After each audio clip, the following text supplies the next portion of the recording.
Good evening all. Welcome to Eminent IAS. നമ്മൾ ഇന്ന് discuss ചെയ്യാൻ വേണ്ടി പോകുന്നത് പ്രിലിംസ് എക്സാമിനേഷൻ തന്നെ വളരെ ക്ലോസ് ആയിട്ട് എടുത്തുകൊണ്ടിരിക്കുകയാണ്. അപ്പൊ ആ സമയത്ത് നിങ്ങൾക്ക് യൂസ്ഫുൾ ആകുന്ന, ഹൈലി വാല്യുബിൾ ആകുന്ന some of the very important UPSC prelims elimination ടെക്നിക്കുകൾ അലോങ് വിത്ത് സെർട്ടൻ PYQs ആണ് നമ്മൾ ഡിസ്കസ് ചെയ്യുന്നത്. അപ്പോൾ വളരെ ആക്റ്റീവായിട്ട് നിങ്ങളുടെ ഒരു പാർട്ടിസിപ്പേഷൻ ഉണ്ടാവുക. Some questions will be discussing from PYQ and before that will be covering some of the very important techniques as well. Okay, അപ്പൊ ഇവിടെ നിങ്ങൾ ശ്രദ്ധിക്കേണ്ടത്, നിങ്ങൾക്ക് പ്രിലിംസിൽ GS ആണെങ്കിൽ നിങ്ങൾക്ക് 100 ക്വസ്റ്റ്യൻസ് ഉണ്ടാവും. ഈ 100 നമുക്ക് ഓൺ ആൻ ആവറേജ് ഫസ്റ്റ് റീഡിങ്സിലും അല്ലെങ്കിൽ നമ്മൾ സോഫാർ പഠിച്ചതിന്റെ അടിസ്ഥാനത്തിൽ ഒരു 30 to 40 ക്വസ്റ്റ്യൻസ് ആയിരിക്കും മാക്സിമം നമ്മൾക്ക് കിട്ടാൻ വേണ്ടി പോകുന്നത്. പക്ഷെ ബാക്കിയുള്ള ഒരു 70 or 60 ക്വസ്റ്റ്യൻസ് എന്ന് പറയുന്നത് അത് നമ്മൾ സോഫാർ പഠിച്ചിരിക്കുന്ന നോളജും, ഐ റിപ്പീറ്റ്, അത് നമ്മൾ സോഫാർ പഠിച്ചിരിക്കുന്ന നമ്മളുടെ നോളജ്, ആ നോളജ് അപ്പാടെ ചോദിക്കും എന്ന് വിചാരിക്കരുത്. മറിച്ച് ഈ നോളജ് ഉപയോഗിച്ചിട്ട് we are applying certain logic, having certain elimination tips. ഇത് രണ്ടും കൂടെ നമുക്ക് ചെയ്യുമ്പോൾ നമുക്ക് അറൌണ്ട് ഒരു 20 to 25 ക്വസ്റ്റ്യൻസ് കൂടെ നമുക്ക് എക്സ്ട്രാ ആൻസർ ചെയ്യാൻ വേണ്ടി പറ്റണം. ഇങ്ങനെ എക്സ്ട്രാ ആൻസർ ചെയ്യാൻ വേണ്ടി പറ്റേണ്ടതിനെയാണ് നമ്മൾ ഇവിടെ UPSC പ്രിലിംസ് എലിമിനേഷൻ ടെക്നിക് എന്ന രീതിയിൽ വിശേഷിപ്പിക്കുന്നത്. ബേസിക്കലി മനസ്സിലാക്കി വെക്കുക, പ്രിലിംസിൽ നിങ്ങൾ പഠിച്ചിരിക്കുന്ന ഭാഗങ്ങൾ ഉണ്ടാകും. അതാണ് നിങ്ങളുടെ നോളജ് എന്ന് പറയുന്ന ഫസ്റ്റ് പാർട്ട്. ഓക്കെ, അത് നിങ്ങൾക്ക് ഡയറക്റ്റ്ലി ആൻസർ ചെയ്യാൻ വേണ്ടി പറ്റും. പക്ഷെ അതേ സമയത്ത് നിങ്ങൾ റൗണ്ട് വൈസ് ആയിട്ട് അപ്രോച്ച് ചെയ്യുന്ന ചില ക്വസ്റ്റ്യൻസ് ഉണ്ടാവും. അത് നിങ്ങളുടെ നോളജും അതിലോട്ട് ലോജിക്കും സെർട്ടൻ എലിമിനേഷനും കൂടി ചേരുമ്പോൾ നിങ്ങളുടെ മാർക്കിലോട്ട് അനദർ സെറ്റ് ഓഫ് 20 to 25 ക്വസ്റ്റ്യൻസിന്റെ മാർക്കുകൾ ആഡ് ചെയ്യുന്ന ഒരു സിസ്റ്റം ഉണ്ട്. അവിടെയാണ് നമ്മൾ സ്മാർട്ട് ആയിട്ടുള്ള ഒരു പ്രിലിംസ് അപ്രോച്ച് എന്ന രീതിയിൽ പറയുന്നത്. And today I am going to discuss some of the very proven technologies. കുറച്ച് പ്രൂവൺ ആയിട്ടുള്ള കുറച്ച് കാര്യങ്ങളാണ് പറയുന്നത്. അതിന് പക്ഷെ നിങ്ങൾ ഈ പറഞ്ഞിരിക്കുന്ന കോമ്പണൻസ് ഉണ്ടെന്ന് നോക്കുക. സഫീഷ്യന്റ് ആയിട്ടുള്ള knowledge, logic and smart guessing, ഇതുണ്ടെങ്കിൽ നമുക്ക് ഈ ആൻസറിലോട്ട് എത്താൻ വേണ്ടി പറ്റും. അതാണ് നമ്മൾ ഇന്ന് പ്രാക്ടീസ് ചെയ്യുന്നത്. സ്മോൾ ഷോർട്ട് സെഷൻ, പക്ഷെ നമുക്ക് കുറച്ച് വാല്യുബിൾ ആയിട്ടുള്ള ഇൻഫർമേഷൻ പറഞ്ഞു തരാം. At least will be having the 5 different methods. നിങ്ങൾ ഏത് ക്വസ്റ്റ്യൻ എടുത്ത് നോക്കുന്ന സമയത്ത് ഈ 5 കാര്യങ്ങൾ ഉണ്ടോ എന്നുള്ളതാണ് നിങ്ങൾ നോക്കേണ്ടത്. ഓക്കെ, നമുക്ക് ചില ക്വസ്റ്റ്യൻസ് പ്രാക്ടീസ് ചെയ്യാം.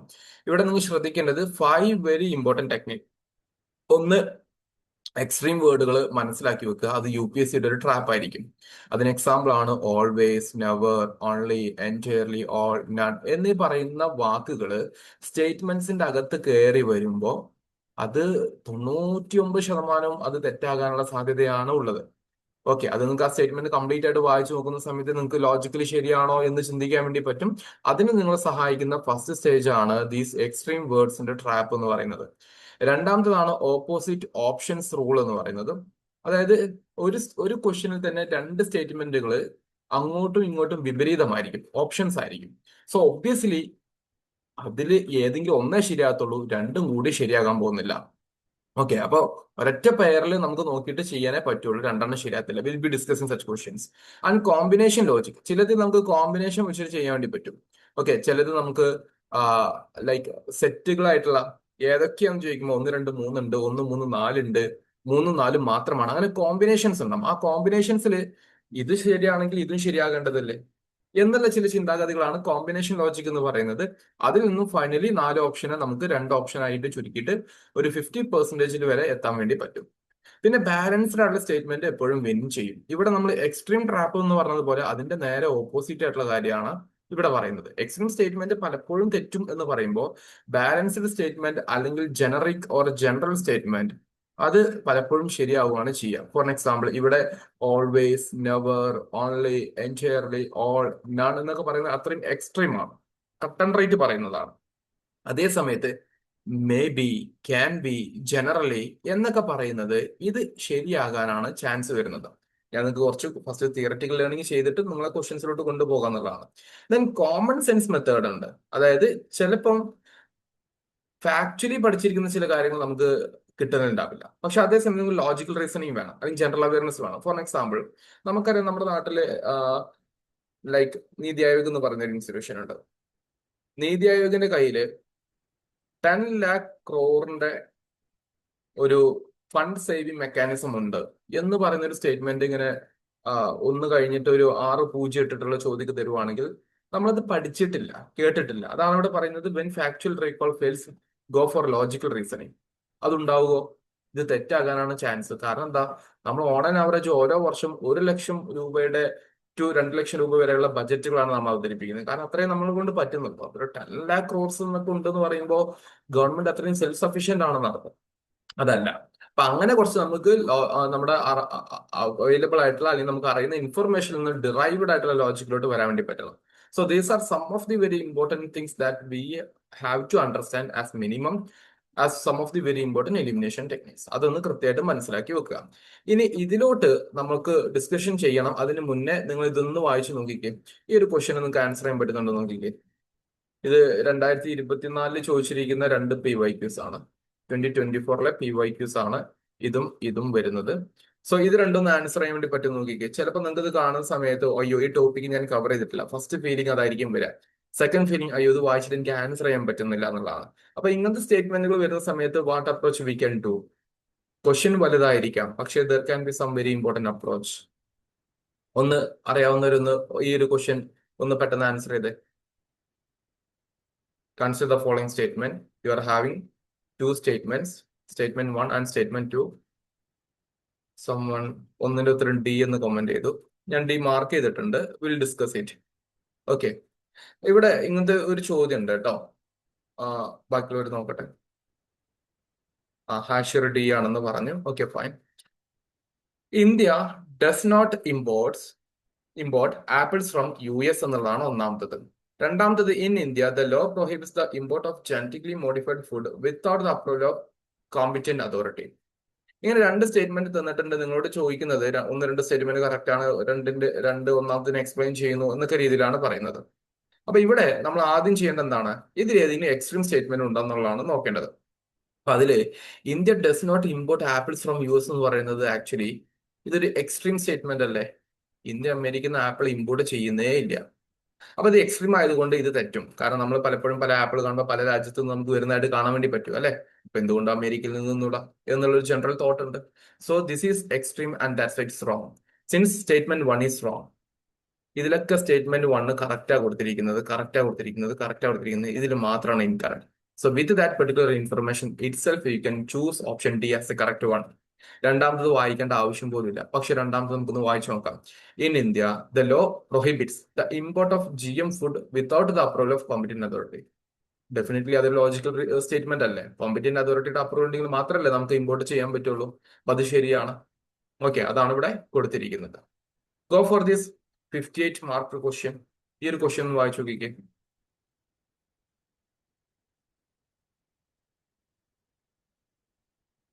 58 എന്ന് മാർക്ക് ചെയ്തിരിക്കുന്ന ക്വസ്റ്റ്യൻ. ഇതൊന്ന് ആൻസർ ചെയ്യാൻ വേണ്ടി ശ്രമിക്കും ബാക്കിയുള്ളവര്.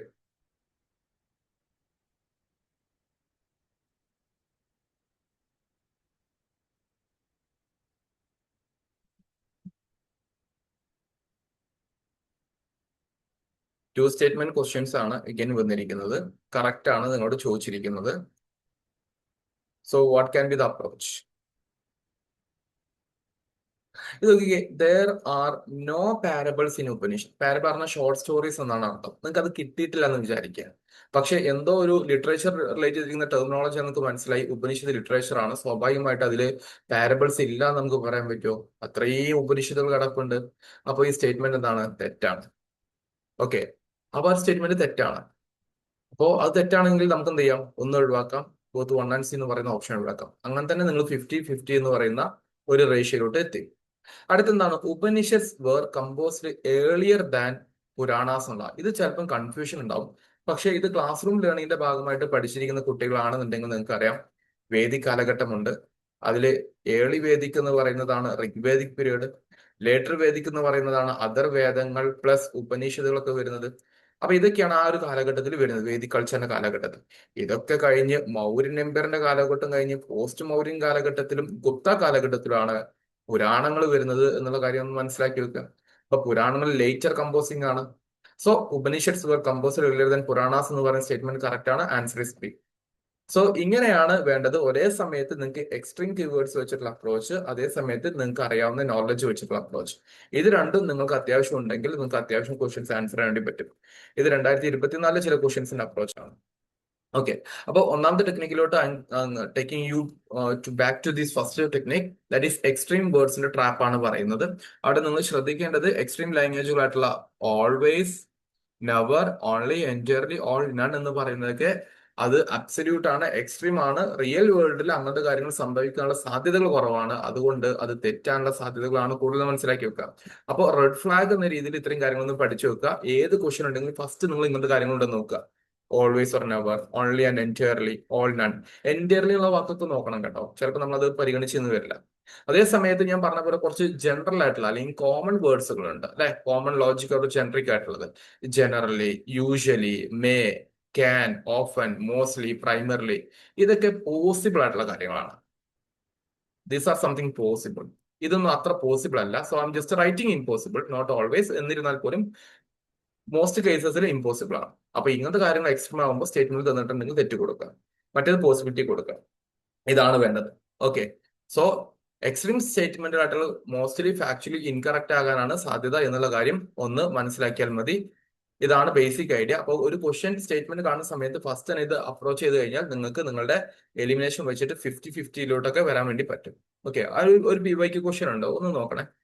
ഓക്കെ. ഇവിടെ കണ്ടോ, ഇവിടെ ഞാനിത് ആക്ച്വലി ഡിസ്കഷന്റെ ഭാഗമായിട്ട് ഡെവലപ്പ് ചെയ്തിട്ടുണ്ട്, ഒന്നുകൂടെ നോക്കാം. നിങ്ങൾക്ക് 4 സ്റ്റേറ്റ്മെന്റ് തന്നിട്ട് ഈ 4 സ്റ്റേറ്റ്മെന്റിൽ ഏതാണ് ശരി എന്നുള്ള രീതിയിലാണ് ചോദിച്ചിരിക്കുന്നത്. Inflation is always measured only by WPI എന്ന് പറയുന്ന ഒരു കോൺസെപ്റ്റ് ഉണ്ട്. ഇവിടെ 2 എക്സ്ട്രീം വേർഡ്സ് വന്നിട്ടുണ്ട്. അപ്പൊ ഇത് തെറ്റാണ്. RBI controls inflation entirely through repo rate, അല്ലെങ്കിൽ അതർ മെക്കാനിസംസ് ആർ ദർ. അപ്പൊ ഇതും തെറ്റാണ്. ദെൻ ഇൻഫ്ലേഷൻ മേ ബി, ഈ മേ ബി എന്നുള്ള വാക്കൊക്കെ ക്യാൻ ബി ആണ്, പോസിബിലിറ്റി ആണ്, ബാലൻസ്ഡ് ആണ്. അപ്പൊ അതുകൊണ്ട് മൾട്ടിപ്പിൾ ഇൻഡിസസ് വെച്ചിട്ട് ചെയ്യേണ്ടി വരും. അപ്പൊ ഇതാണ് ശരിയായിട്ടുള്ളത്, നൺ ഓഫ് ദിസ് അല്ല. അപ്പൊ ഈ രീതിയിൽ വേണം നമ്മൾ അപ്രോച്ച് ചെയ്യാൻ എന്നുള്ള കാര്യം ഒന്ന് മനസ്സിലാക്കി വെക്കുക. അതാണ് ബേസിക് ഐഡിയ. അല്ലാതെ നിങ്ങൾ ക്വസ്റ്റ്യൻ കാണുന്ന സമയത്ത് തെറ്റിയിട്ട് കീ മാത്രം പഠിച്ചു പോകുന്ന അപ്രോച്ച് പാടില്ല. എന്തുകൊണ്ട് തെറ്റുന്നു എന്നുള്ളതാണ് വേണ്ടത്. ഇനി രണ്ടാമത്തെ ഒരു മെത്തേഡാണ് ഓപ്പോസിറ്റ് ഓപ്ഷൻസ് റൂൾ എന്ന് പറയുന്ന ഒരു കോൺസെപ്റ്റ്. ഓപ്പോസിറ്റ് ഓപ്ഷൻസ് എന്ന് പറയുന്നത്, നിങ്ങൾ നോക്കിക്കേ. ആ ഒരു option A, B, C, D. Option A ഉണ്ട്, അതിന്റെ നേരെ ഓപ്പോസിറ്റ് ആണ് ഓപ്ഷൻ സി എങ്കിൽ നമുക്കറിയാം ഇത് രണ്ടാലൊന്നേ ശരിയാത്തുള്ളൂ എന്നുള്ളൊരു ഐഡിയ കിട്ടിയല്ലോ. ഓക്കെ. സോ അതിൽ തന്നെ എന്തായാലും ഒരു കറക്റ്റ് ആൻസർ ഉണ്ടാകും, ഒന്ന് തെറ്റാനുള്ള ചാൻസ് ഉണ്ടാകും. അപ്പൊ ഇങ്ങനത്തെ സാഹചര്യത്തിൽ ചെയ്യേണ്ടത് ഐഡന്റിഫൈ ദ പെയർ. അതായത് 4 ഓപ്ഷൻസ് വായിച്ചിട്ട് ഇതിൽ കോൺട്രഡിക്ടറി ആയിട്ട് വരുന്നത് ഏതാണെന്നുള്ളത് ആദ്യം ഐഡന്റിഫൈ ചെയ്യാം. ചിലപ്പോൾ ഒരു സ്റ്റേറ്റ്മെന്റിൽ ഇൻക്രീസസ് എന്നോ, ഡിക്രീസസ് എന്നോ, എക്സീഡ്സ് എന്നോ, അല്ലെങ്കിൽ ലെസ് ദാൻ എന്നോ എന്നൊക്കെ രീതിയിൽ വരും. ഓക്കെ. അപ്പൊ അത് ഐഡന്റിഫൈ ചെയ്തിട്ട് എലിമിനേറ്റ് ദ അതർ ഓപ്ഷൻസ്. ഞാൻ ഇപ്പൊ ഇവിടെ കേസിൽ പറഞ്ഞു, ഞാൻ നിങ്ങൾക്ക് ഒരു എക്സാമ്പിൾ ആയിട്ട് പറഞ്ഞത് എയും സിയും ഓപ്പോസിറ്റ് ആയിട്ട് ഫീൽ ചെയ്യുകയാണ് എന്നുണ്ടെങ്കിൽ നിങ്ങൾ ചെയ്യേണ്ടതെന്നാണെന്ന് വെച്ചാൽ ബിയും ഡിയും അത് എലിമിനേറ്റ് ചെയ്യാനുള്ള ചാൻസ് ഉണ്ടോ എന്നുള്ളതാണ് ആദ്യം നോക്കേണ്ടത്. കാരണം ഇത് എയും സിയും തന്നിരിക്കുന്ന സ്ഥിതിക്ക് ഇതിൽ രണ്ടാലൊന്നായിരിക്കും ഇങ്ങനത്തെ കേസസിൽ ശരിയാക്കാൻ ചാൻസ് ഉള്ളത്. എന്നിട്ട് നോളജും കാര്യങ്ങളെല്ലാം വെച്ചിട്ട് നിങ്ങൾ ഫാക്ച്വലി ചെക്ക് ചെയ്യുക, ശരിയാകുന്നുണ്ടോ ഇല്ല എന്നുള്ളത്. ആ രീതിയിൽ നിങ്ങൾക്ക് അപ്രോച്ചുകൾ എടുക്കാൻ വേണ്ടി പറ്റും. ഓക്കെ. ഇവിടെ ഒരു ക്വസ്റ്റ്യൻ ഞാൻ കാണിച്ചു തരാം. റിഗാർഡിംഗ് ദ ഫിസിക്കൽ ഡെഫിസിറ്റ്, ഇക്കണോമിയിൽ നിന്നുള്ള ഒരു ക്വസ്റ്റ്യൻ ആണ് ചോദിച്ചിരിക്കുന്നത്. ഇതൊക്കെ ഫിസിക്കൽ ഡെഫിസിറ്റ് എന്ന് പറഞ്ഞു കഴിഞ്ഞാൽ എന്താണ്? നിങ്ങൾക്ക് 4 ഓപ്ഷൻ ഉണ്ട്. ഒന്ന് പെട്ടെന്ന് ഒന്ന് വായിച്ചു നോക്കിയിരിക്കും. നിങ്ങൾ ആൻസർ ഇവിടെ കൊടുത്തിട്ടുണ്ട്, എന്നിരുന്നാൽ പോലും ആലോചിച്ച് നോക്കുക.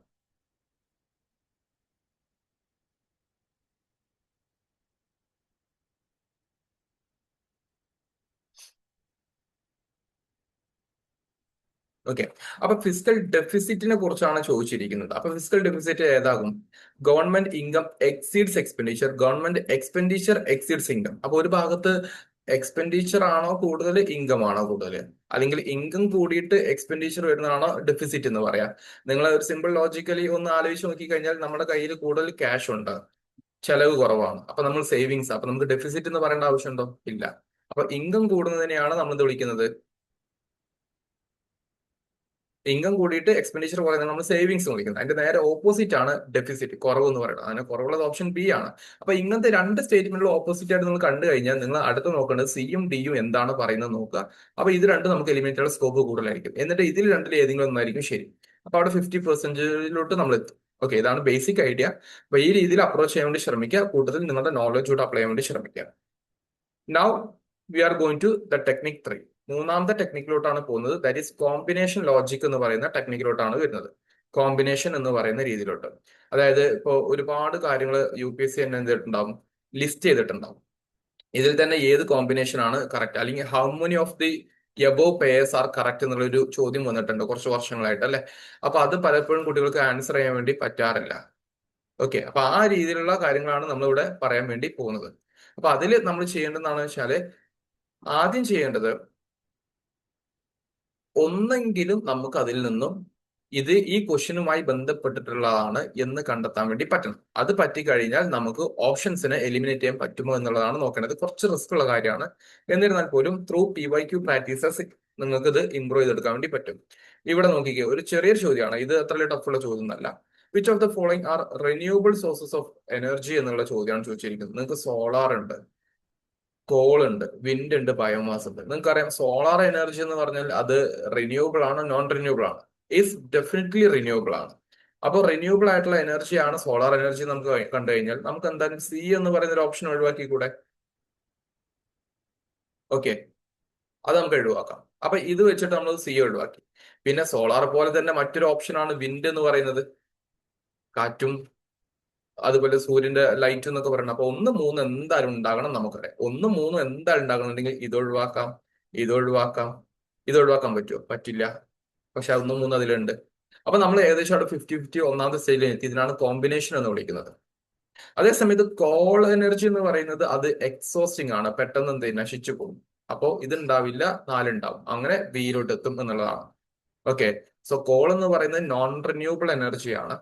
അപ്പൊ അവിടെ നമുക്ക് എന്ത് ചെയ്യാം, ഡയറക്റ്റ് ആയിട്ട് അപ്രോച്ച് ചെയ്യേണ്ടി പറ്റും ആ രീതിയിൽ. അങ്ങനെ ഒരേപോലെയുള്ള കോമ്പിനേഷൻസിനെ ഐഡന്റിഫൈ ചെയ്യുക എന്നുള്ളതാണ് അടുത്ത സ്റ്റെപ്പിൽ എടുക്കേണ്ടത്. അത് പല ഫീൽഡിലുള്ള ടോപ്പിക്സ് ആയിട്ട് കാര്യങ്ങൾ വരും. ഓക്കെ, ഇവിടെ റിന്യൂവബിൾ എനർജി എന്ന് പറയുന്ന കോൺസെപ്റ്റ് വരുമ്പോൾ നമുക്ക് കോമൺ ആയിട്ട് സോളാർ പറയാം, വിൻഡ് പറയാം, ബയോമാസ് പറയാം, some other forms of water energy ആണെങ്കിൽ പോലും നമുക്ക് അതിൽ ഇൻക്ലൂഡ് ചെയ്യാൻ വേണ്ടി പറ്റും. പക്ഷെ പോൾ എക്സോസ്റ്റിംഗ് ആണ്. ഓക്കെ, അപ്പൊ ആ രീതിയിൽ കുറച്ച് കാര്യങ്ങളൊന്ന് മനസ്സിലാക്കി വെക്കുക. ഇനി ലാസ്റ്റത്തെ 2 ടെക്നിക്സ് കൂടെയാണ് നമ്മൾ ഡിസ്കസ് ചെയ്യാൻ വേണ്ടി പോകുന്നത്. ഒന്ന് ബാലൻസ്ഡ് ആയിട്ടുള്ള സ്റ്റേറ്റ്മെന്റ്, ഞാൻ പറഞ്ഞ ജനറൽ സ്റ്റേറ്റ്മെന്റ്. പിന്നെ നമുക്ക് ചിലത് കോമൺ സെൻസിലോട്ട് കൊണ്ടുവരാൻ വേണ്ടി പറ്റുന്നത്. അപ്പൊ ബാലൻസ്ഡ് സ്റ്റേറ്റ്മെന്റ് വിൻ ചെയ്യും എന്ന് പറയാൻ കാരണം, പറഞ്ഞതുപോലെ may be, can be, generally, often, primarily എന്നൊക്കെ പറയുന്ന രൂപത്തിലോട്ടാണ് വരുന്നത്. ഓക്കെ, അത് ചിലപ്പോൾ ഗവൺമെന്റ് റിപ്പോർട്ടുകളുടെ ക്വസ്റ്റ്യൻസ് ആയിരിക്കും അങ്ങനെ വന്നിട്ടുണ്ടാവുക, അല്ലെങ്കിൽ NCERT പോലുള്ള ബുക്കുകളോ, NCERT നിന്നൊന്നും നിങ്ങൾ നോക്കണ്ട, എനി ക്വസ്റ്റ്യൻ. ഓക്കെ, അപ്പൊ മൺസൂണുമായി ബന്ധപ്പെട്ടുള്ള ഒരു സ്റ്റേറ്റ്മെന്റ് തന്നിരിക്കുകയാണ്. It always arrive same date. എല്ലാ വർഷവും ജൂൺ 1-നാണ് വരിക എന്ന് പറഞ്ഞാൽ ശരിയാണ്? അല്ല. അപ്പൊ ഓൾവേസ് എക്സ്ട്രീം ആണ്. It is completely unpredictable. അങ്ങനെയാണോ? അല്ല, ഈസ് പ്രഡിക്റ്റബിൾ. അതുകൊണ്ടാണ് നമുക്ക് അതുമായി ബന്ധപ്പെട്ടുള്ള ഫോർകാസ്റ്റിംഗ് ആയിട്ടുള്ള ഡിപ്പാർട്ട്മെന്റ് ഒക്കെ ഉള്ളത്, meteorological department. It may vary due to climate condition. ഇതൊരു ജനറൽ സ്റ്റേറ്റ്മെന്റ് അല്ലേ? അതെ. It never changes route. അങ്ങനെ പറയാൻ പറ്റുമോ? പറ്റത്തില്ല.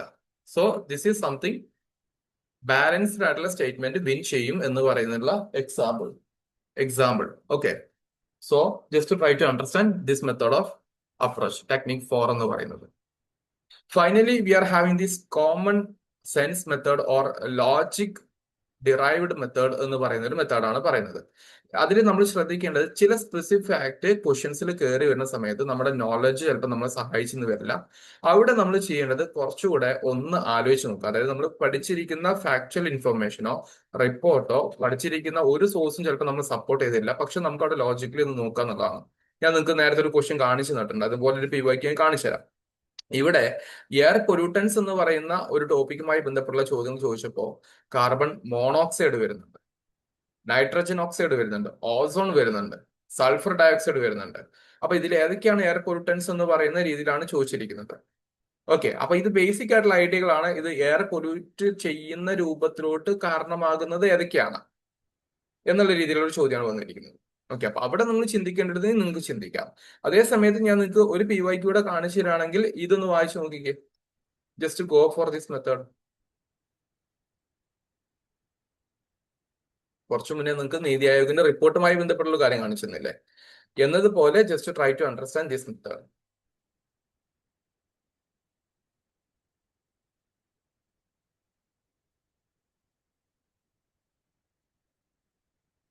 ഇത് നിങ്ങൾ ഒരു പക്ഷേ പുസ്തകത്തിൽ പോലും പഠിച്ചിട്ടുണ്ടാവില്ല, കറണ്ട് അഫയേഴ്സിൽ വായിച്ചിട്ടുണ്ടാവില്ല. So in that particular situation how you are going to deal with. And this is something interesting with this type of question. How many of the above statements are correct എന്നാണ് ചോദിച്ചിരിക്കുന്നത്. Some mushrooms have medicinal properties. Some mushrooms have psychoactive properties. Some mushrooms have insecticidal properties, some mushrooms have bioluminescence properties. ഇങ്ങനെ ചോദ്യമുണ്ട്. അപ്പൊ എന്ത് ചെയ്യും? So just to try to understand, you are provided with some here in all the four options. What is meant by that? Mushrooms can be in different varieties and forms, right? അതില് some mushrooms having some features. So simply we can understand that ഓരോന്നിനും ഓരോ feature ഉള്ളത് കൊണ്ട് തന്നെ all these can possibly true, and answer is option D, all four. എന്ന രീതിയിലാണ് ഇതിന്റെ ഉത്തരം വരാൻ വേണ്ടി പോകുന്നത്. ഓക്കെ, സോ ഈ രീതിയിൽ ഒന്ന് മനസ്സിലാക്കി വെക്കുക. So dear students, so far we had discussion regarding with these 5 very important techniques. Like first നിങ്ങൾ ചെയ്യേണ്ടത് എക്സ്ട്രീം വേർഡ്സ് ഉണ്ടോ എന്നുള്ളതാണ് ഫസ്റ്റ് റൗണ്ട് ചെയ്യേണ്ടത്. സെക്കൻഡ്, നിങ്ങൾക്ക് ചെയ്യാൻ പറ്റാവുന്നത് അതിൽ തന്നെ ബാലൻസ്ഡ് സ്റ്റേറ്റ്മെന്റ് ഉണ്ടോ എന്ന് നോക്കി കഴിഞ്ഞാൽ നല്ലതായിരിക്കും. അപ്പൊ രണ്ടും നിങ്ങൾക്ക് പെട്ടെന്ന് ഈസിലി ക്യാച്ചപ്പ് ചെയ്യും. മൂന്നാമത്തത്, നിങ്ങൾക്ക് ഓപ്പോസിറ്റ് ഓപ്ഷൻസ് വരുന്ന ക്വസ്റ്റ്യൻസ് ആണെന്നുണ്ടെങ്കിൽ അതർ ഓപ്ഷൻസ്, ഓപ്പോസിറ്റ് അല്ലാത്ത മറ്റു രണ്ട് ഓപ്ഷൻസ് നിങ്ങൾക്ക് കുറച്ചുകൂടെ പെട്ടെന്ന് എലിമിനേറ്റ് ചെയ്യേണ്ടി പറ്റും. ദെൻ കോമ്പിനേഷൻ ലോജിക് സെറ്റുകളാക്കിയിട്ട് ചെയ്യുന്നതിനാണ് കോമ്പിനേഷൻ ലോജിക് എന്ന് പറയുന്നത്. And finally go for this logical derivation rather than the factual failure or factual recollection or rote learning. അപ്പൊ കോമൺ സെൻസ് ഉപയോഗിക്കുക എന്നുള്ളതാണ് മറ്റൊരു മെത്തേഡ് പറഞ്ഞിരിക്കുന്നത്. സോ ഇങ്ങനെ വേണം നിങ്ങൾ ഇത് പക്ക ചെയ്യാൻ. ഇതിൽ നിങ്ങൾക്ക് ഫൈനലി ഇപ്പൊ ചെയ്യാൻ പറ്റാവുന്ന എന്താണെന്ന് വെച്ചാല് അറ്റ്ലീസ്റ്റ് കഴിഞ്ഞ ഒരു 5 വർഷത്തെ PYQs എങ്കിലും എടുത്തിട്ട് ഓരോ ക്വസ്റ്റ്യനും എടുത്തിട്ട് ആ ക്വസ്റ്റ്യനിൽ ഈ പറഞ്ഞിരിക്കുന്ന മെത്തേഡുകൾ നിങ്ങൾക്ക് കാണാൻ പറ്റുന്നുണ്ടോ? ഇത് നിങ്ങൾ കാണുന്നുണ്ടെങ്കിൽ ഓട്ടോമാറ്റിക് നിങ്ങൾക്ക് അത് വെച്ചിട്ട് നിങ്ങൾക്ക് ആൻസറിലോട്ട് എത്താൻ വേണ്ടി പറ്റുന്നുണ്ടോ? ഒരേ സമയത്ത് നിങ്ങളുടെ നോളജ് പ്ലസ് എലിമിനേഷൻ എന്ന് പറയുന്ന കോൺസെപ്റ്റിലൂടെ നിങ്ങൾക്ക് ഇത് ചെയ്യാൻ പറ്റുന്നുണ്ടോ എന്നുള്ളതൊന്ന് ചെക്ക് ചെയ്യാൻ വേണ്ടി ശ്രമിക്കുക. സ്വാഭാവികമായിട്ടും നിങ്ങൾക്ക് ആ ഡെയിലി പ്രാക്ടീസ് എന്ന് പറയുന്നത് നിങ്ങളുടെ കോൺഫിഡൻസ് ബിൽഡ് ചെയ്യും. ഇത്രയാണ് നമ്മൾ ഇന്നത്തെ സെഷൻ കൊണ്ട് ഉദ്ദേശിച്ചിട്ടുണ്ടായിരുന്നത്. Hope it is clear for you. Useful ആയിട്ടുണ്ടാവുമെന്ന് വിശ്വസിക്കുകയാണ്.